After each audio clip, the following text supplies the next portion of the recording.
So cool. Walking through the Song of Songs, very intimate book, romantic like relationship that is at the centerfold of this book. What does it have to do with the theme and pattern of the biblical text? Here are some things to point out. This book does indeed take us through the human experience of love and sexual intimacy. And while this journey takes place, the theme that's at the center of it is a true love that is pictured through the constant seeking and finding of one another between the shepherd and the beloved. The great joy of the physical attractiveness that's present between the two. And even though there is a great joy of the attraction, these descriptions aren't to be taken literal in terms of the visuals.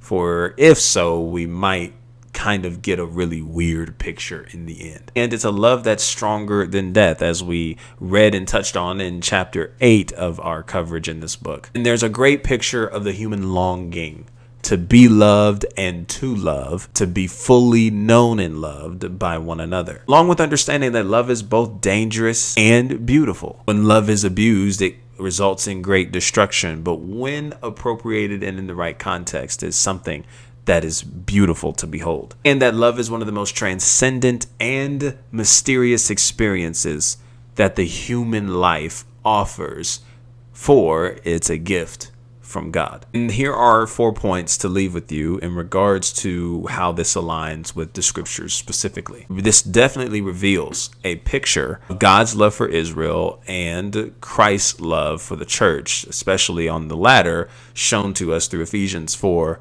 verse 25, in regards to the roles of husbands to wives. Love your wives as Christ loved the church. And for Israel, this is something that is culminated and pictured with the Mount Sinai experience, is often elaborated through the Jewish tradition. Archaeological evidence also reveals to us that love poetry was a huge deal in Israel. And so there's no surprise that this is something that is included in the Old Testament writings, or something that is very fond, not just in the Jewish tradition, but just in the biblical context and how everything shapes out. And there's a picture of the very first two humans that we get in text in relation to Song of Songs, Adam and Eve, who were both naked and unashamed in the scriptures in the garden prior to the fall. And we recognize that it was such a great sense of vulnerability that was present between the two, that they accepted one another, were deeply loved by one another, for one another. It was ultimately connected through